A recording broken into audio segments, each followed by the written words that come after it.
I speak to you today with feelings of profound sorrow.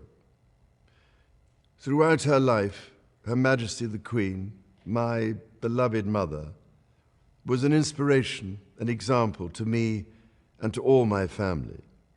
And we owe her the most heartfelt debt any family could owe to their mother, for her love, affection, guidance, understanding, and example. Queen Elizabeth was a life well lived, a promise with destiny kept, and she is mourned most deeply in her passing. That promise of lifelong service I renew to you all today. Alongside the personal grief that all my family are feeling, we also share with so many of you in the United Kingdom, in all the countries where the Queen was head of state, in the Commonwealth and across the world, a deep sense of gratitude for the more than 70 years in which my mother, as Queen, served the people of so many nations. In 1947, on her 21st birthday, she pledged in a broadcast from Cape Town to the Commonwealth to devote her life, whether it be short or long, to the service of her peoples. That was more than a promise. It was a profound personal commitment which defined her whole life. She made sacrifices for duty.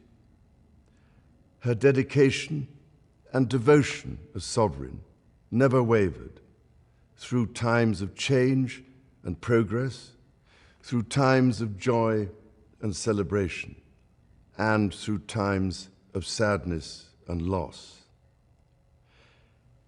In her life of service, we saw that abiding love of tradition, together with that fearless embrace of progress, which makes us great as nations. The affection, admiration, and respect she inspired became the hallmark of her reign. And as every member of my family can testify, she combined these qualities with warmth, humor, and an unerring ability always to see the best in people. I pay tribute to my mother's memory, and I honor her life of service. I know that her death brings great sadness to so many of you, and I share that sense of loss beyond measure with you all.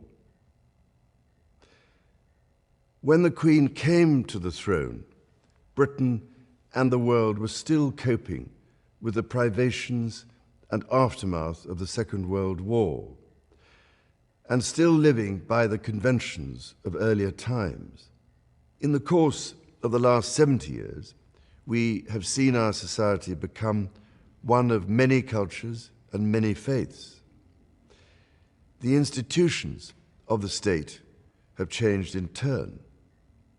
But through all changes and challenges, our nation and the wider family of realms, of whose talents, traditions, and achievements I am so inexpressibly proud, have prospered and flourished. Our values have remained and must remain constant.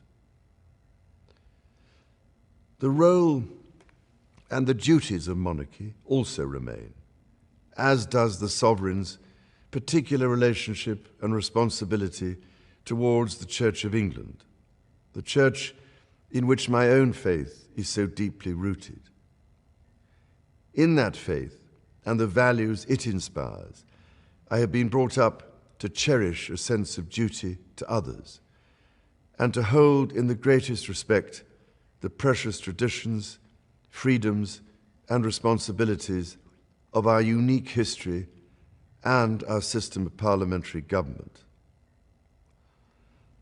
As the Queen herself did with such unswerving devotion, I too now solemnly pledge myself, throughout the remaining time God grants me, to uphold the constitutional principles at the heart of our nation. And wherever you may live in the United Kingdom, or in the realms and territories across the world, and whatever may be your background or beliefs, I shall endeavor to serve you with loyalty, respect, and love, as I have throughout my life. My life will, of course, change as I take up my new responsibilities. It will no longer be possible for me to give so much of my time and energies to the charities and issues for which I care so deeply. But I know this important work will go on in the trusted hands of others. This is also a time of change for my family. I count on the loving help of my darling wife, Camilla. In recognition of her own loyal public service since our marriage 17 years ago, she becomes my Queen Consort. I know she will bring to the demands of her new role the steadfast devotion to duty on which I have come to rely so much. As my heir, William now assumes the Scottish titles which have meant so much to me.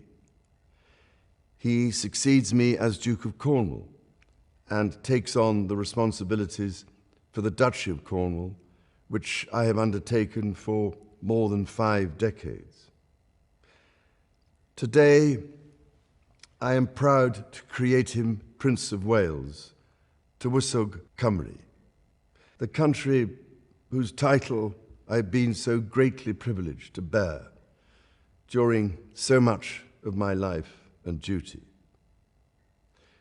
With Catherine beside him, our new Prince and Princess of Wales will, I know, continue to inspire and lead our national conversations, helping to bring the marginal to the centre ground, where vital help can be given. I want also to express my love for Harry and Meghan as they continue to build their lives overseas.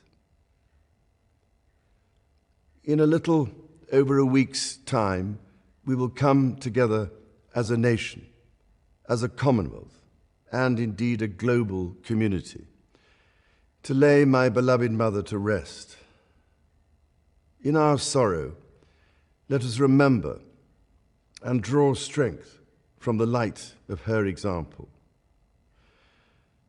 On behalf of all my family, I can only offer the most sincere and heartfelt thanks for your condolences and support.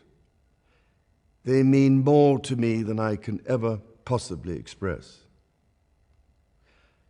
And to my darling Mama, as you begin your last great journey to join my dear late Papa, I want simply to say this: thank you. Thank you for your love and devotion to our family and to the family of nations you have served so diligently all these years. May flights of angels sing thee to thy rest.